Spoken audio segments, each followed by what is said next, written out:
तो भगवान की जय। प्यारे कृष्ण कन्हैया लाल की जय। ओम श्री राधा कृष्णाभ्याम नमः।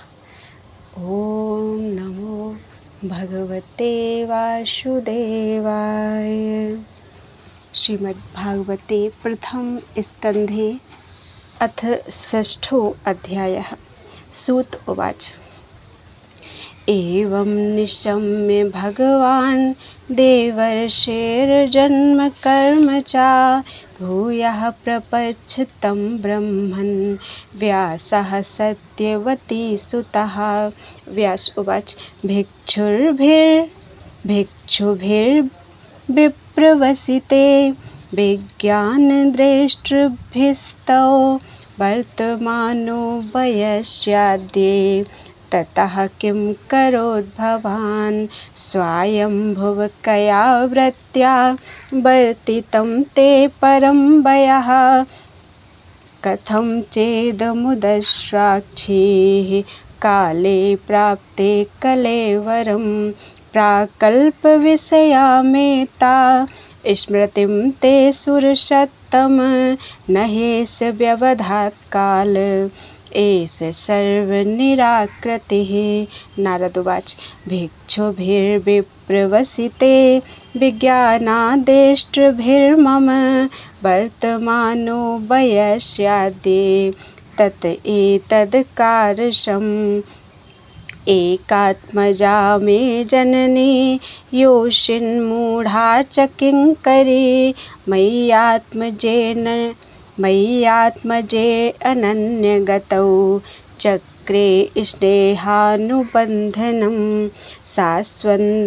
शाश्वतन्त्रा न कल्पा सीधोगक्षेमं ममेच्छति ईशस्य हि वसे लोके योषा दारुमयी यथा अहं चातद्ब्रह्मकुले उशिवांस्तदपेक्षया दिक्तेशकालाव्युत्पन्नो बालकः पञ्चहायनः एकदा निर्गतां गेहात् दुहन्तीं निशिगां पथि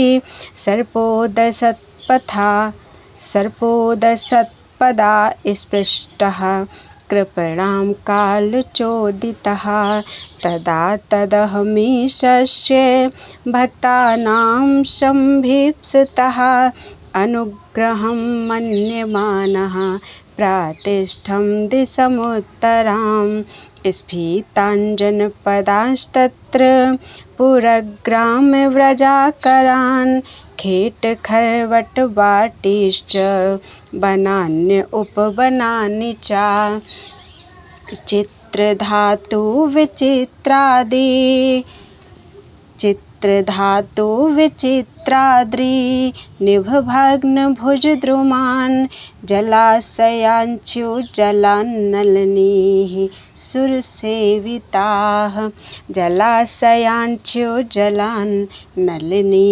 सुरसेविताः चित्रस्वैनैः पत्ररथैर्बिभ्रमद्भ्रमरश्रियः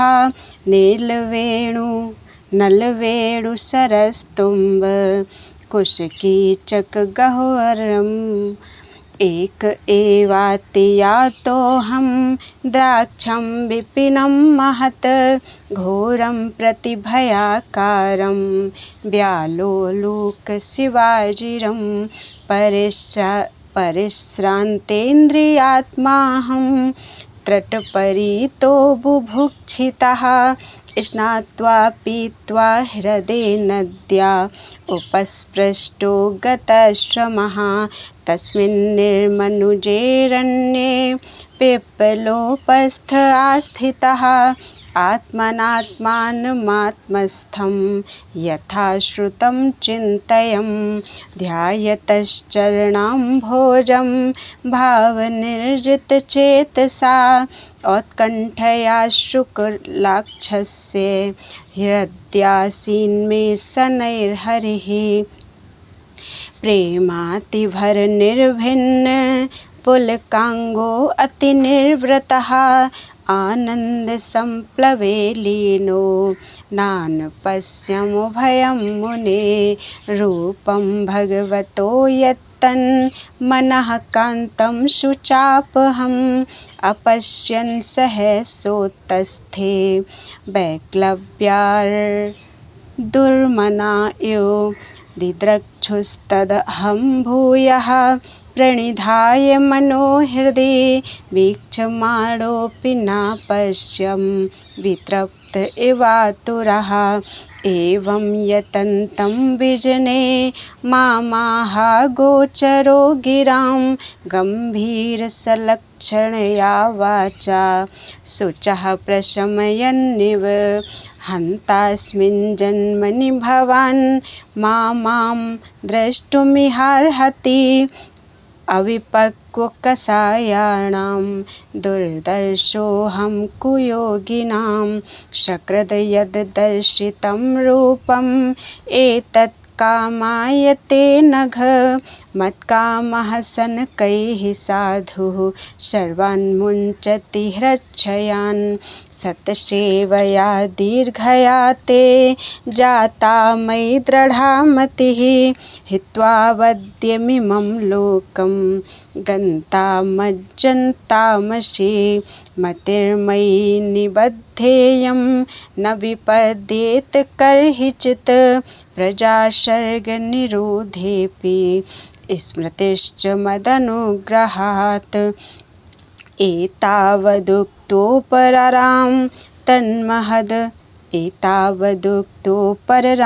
तन्महद् भूतं नभो लिङ्गमलिङ्गमेश्वरम् अहं च तस्मै महतां महीयसे श्रीष्णार्वनामं विदधेनुकम्पितः नामान्यनन्तस्य हतत्रपः पठन् गुह्यानि भद्राणि कृतानि च स्मरन् गां पर्यटनस्तुष्टमनागतस्पृहः कालं प्रतीक्षन् विमदो विमत्सरः एवं कृष्णमतेर्ब्रह्मन् असक्तस्यामलात्मनः कालः प्रादुर्भूतकाले तडित्सौदामिनी यथा प्रयुज्यमाने मयि तां शुद्धां भागवतीं तनुम् आरब्धकर्मनिर्वाणो न्यपतत् पाञ्चभौतिकः कल्पान्त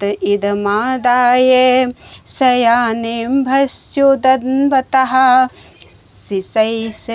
शिशैशोरनुप्राणं विविशेऽन्तरहं विभोः सहस्रयुगपर्यन्ते उत्थायेदंसि रक्षतः मरीचिमिश्रार्षयः प्राणेभ्योऽहं च जगिरे अन्तर्बहिश्च लोकांस्त्रीन् पर्यम्य स्कन्दितव्रतः अनुग्रहान् महाविष्णुर्विघातगतिः क्वचित् देवदत्तामिमां वीणां स्वरब्रह्मविभूषितां मूर्छयित्वा हरिकथां गायमानश्चराम्यहं प्रगायतः स्ववीर्याणि तीर्थपादः प्रियश्रवाः आहूत यो मे शीघ्रं दर्शनं याति चेतसि एतद्ध्यातुर्चित्तानां मात्रस्पर्शेच्छया मुहुः भवसिन्धुप्लवो दृष्टो हरिचर्यानुवर्णनं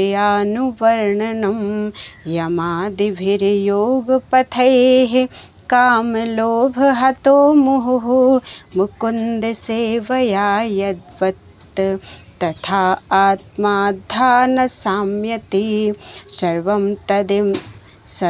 तदिदमाख्यातं यत्पृष्टोऽहं त्वया नघ जन्मकर्म रहस्यं मे भवतश्चात्मतोषणं श्रुतवाच।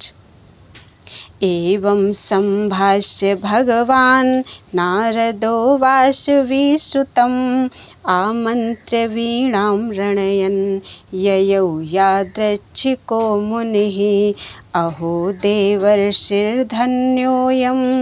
यत् कीर्तिं सारङ्गधन्वनः गायन्माद्यन्निदं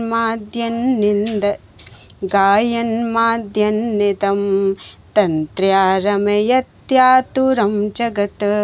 इति श्रीमद्भागवते महापुराणे पारमहंस्यां संहितायां प्रथमस्कन्धे व्यास-नारद-संवादे षष्ठो अध्यायः। बोलो वृंदावन बिहारी लाल की जय। अथ सप्तमो अध्यायः। शौनक उवाच। निर्गते नारदे सूत भगवान् बादरायणः श्रुतवांस्तदभिप्रेतं ततः किं करोद्विभुः। सूतोवाच। ब्रह्मनद्यां सरस्वत्याम् आश्रमः पश्चिमे तटे सम्याप्रास इति प्रोक्त ऋषीणां सत्रवर्धनः। तस्मिन् स्व आश्रमे व्यासो बदरीसण्डमण्डिते आसीनोपस्पृश्य प्रणिदध्यौ मनः स्वयं भक्तियोगेन मनसि सम्यक् प्रणिहिते मले अपश्यत् पुरुषं पूर्वं मायां च तदपाश्रयां यया सम्मोहितो जीव आत्मानं त्रिगुणात्मकं परोऽपि मनुते नर्थं तत्कृतं चाभिपद्यते अनर्थोपशमं साक्षात् भक्तियोगम् अधोक्षजे लोकस्याजानतो विद्वांस चक्रे सात्वतसंहितां यस्यां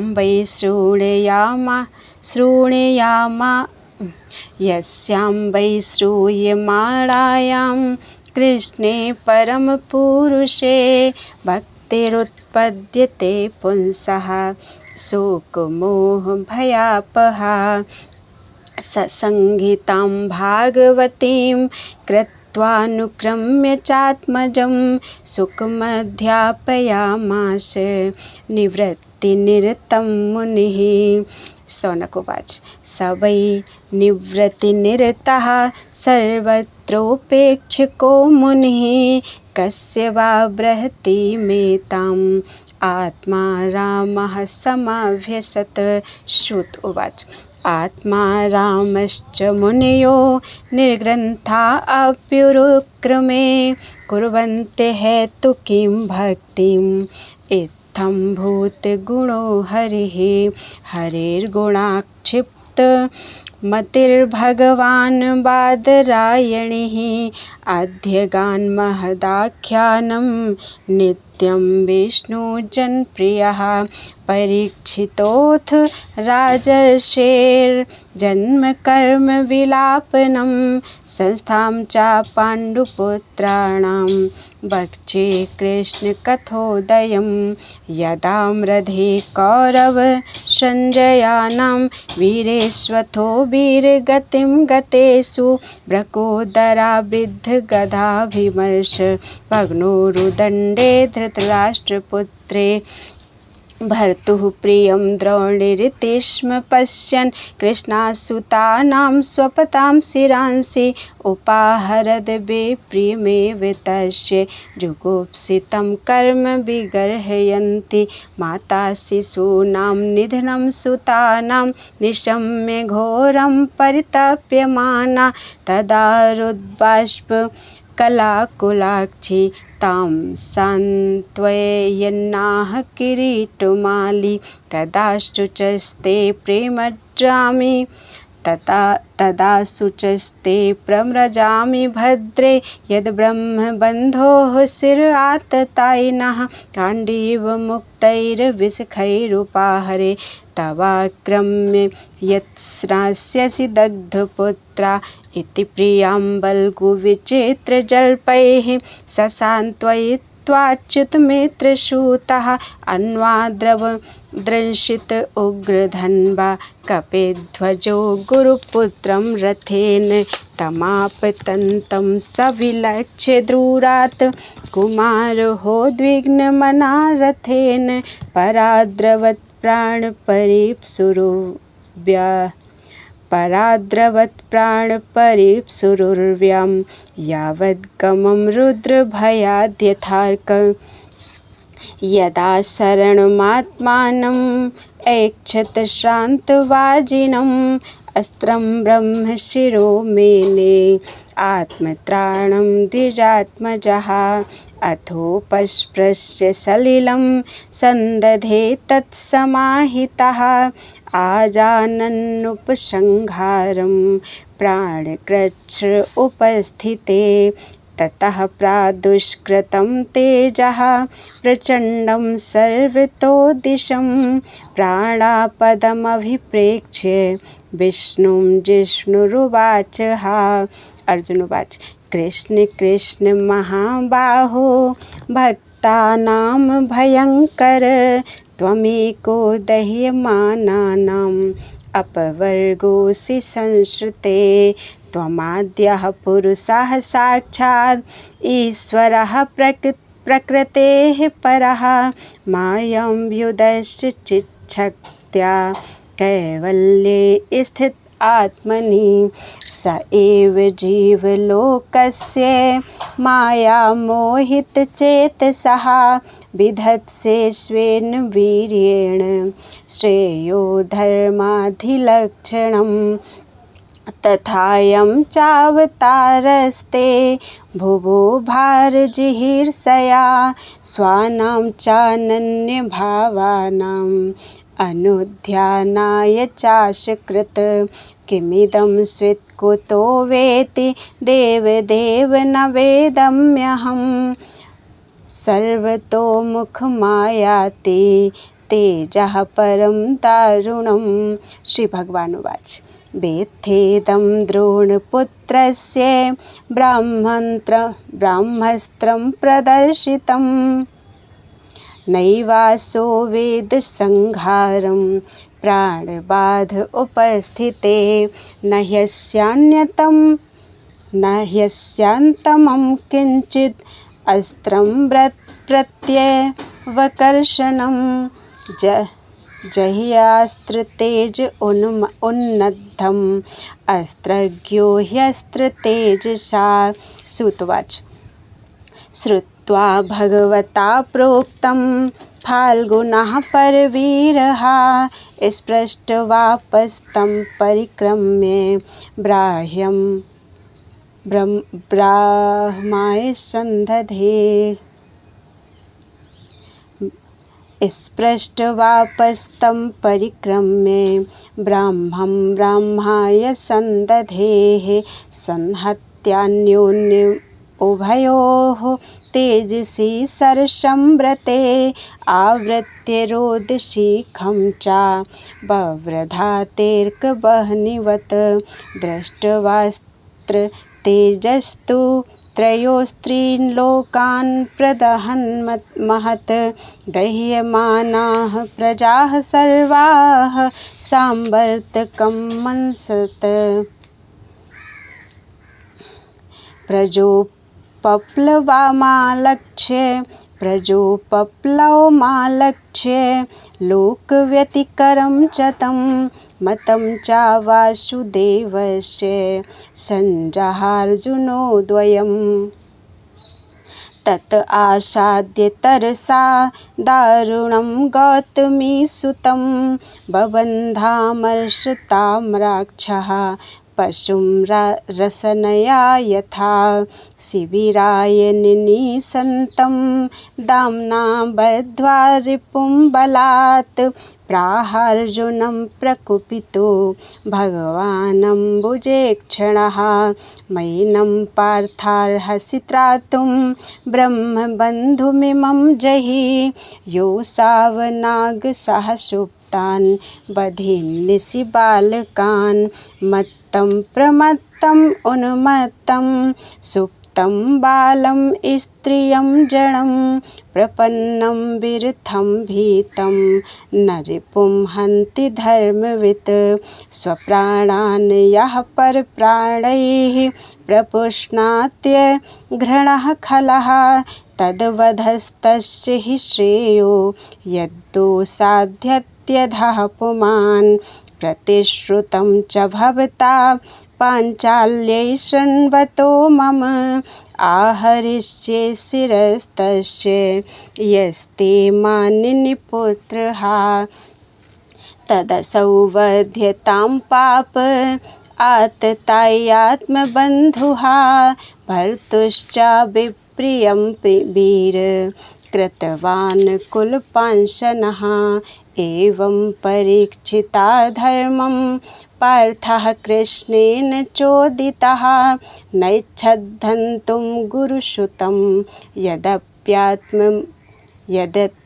यद्यप्यात्महनं महान् अथोपेत्य सुशिबिरं गोविन्दप्रियसारथिः न्यवेदयत्यं प्रियायै शोचन्त्या आत्मजान् हतां तथा हृतं पशुवत् पाशबद्धम् अवाङ्मुखं कर्म जुगुप्सितेन निरीक्ष्य कृष्णापकृतं गुरोः सुतं वामस्वभावा कृपया ननां च उवाच चासहन्त्यस्य बन्धनानयनं सती मुच्यतामेष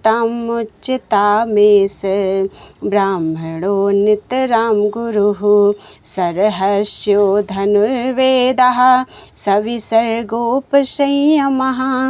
अस्त्रग्रामश्च भवता शिक्षितो यदनुग्रहात् स एष भगवान् द्रोणः प्रजारूपेण वर्तते तस्यात्मनोर्धं पत्न्यास्ते नान्वगारद्विरसुः कृपी तद्धर्मज्ञ महाभाग भगवद्भिर्गौरवं कुलं व्रजिनं नार्हति प्राप्तुं पूज्यं वन्द्यं भीक्षणसः मरोदीदस्य जननी गौतमी पतिदेवता यथाहं व्रतवत् सार्ता रोदिम्यश्रुमुखी मुहुः यैः कोपितं ब्रह्मकुलं राजन्यैराजितात्मभिः तत्कुलं प्रहदहस्त्यासु सानुबन्धं सुचार्पितं सुतुवाच धर्म्यं न्याय्यं सकरुणं निर्वलीकं समं महत् राजा धर्मश्रुतो राज्ञाः प्रत्यनन्दद्वचो द्विजाः नकुलः सहदेवश्च युयुधानो धनञ्जयः भगवान् देवकी पुत्रो ये चान्येयाश्च योषितः तत्राहमर्षितो भीमस्तस्य श्रेयान्वधः स्मृतः न भर्तुर्नात्मनश्चार्थे यो हंसुप्तांस्य शून्यव्रथा निशम्य भीमगदितं द्रौपद्याश्च चतुर्भुजः आलोक्य वदनं सख्युर्इदमाह हसन्निव। श्रीकृष्ण उवाच ब्रह्मबन्धुर्न हन्तव्ये आततायी वधार्हणः मयैवो भयमां नातं परिपाह्यनुशासनं कुरु प्रतिश्रुतं सत्यं यत्तत् सान्त्वयता प्रियं च भीमसेनस्य पाञ्चाल्या मह्यमेव च।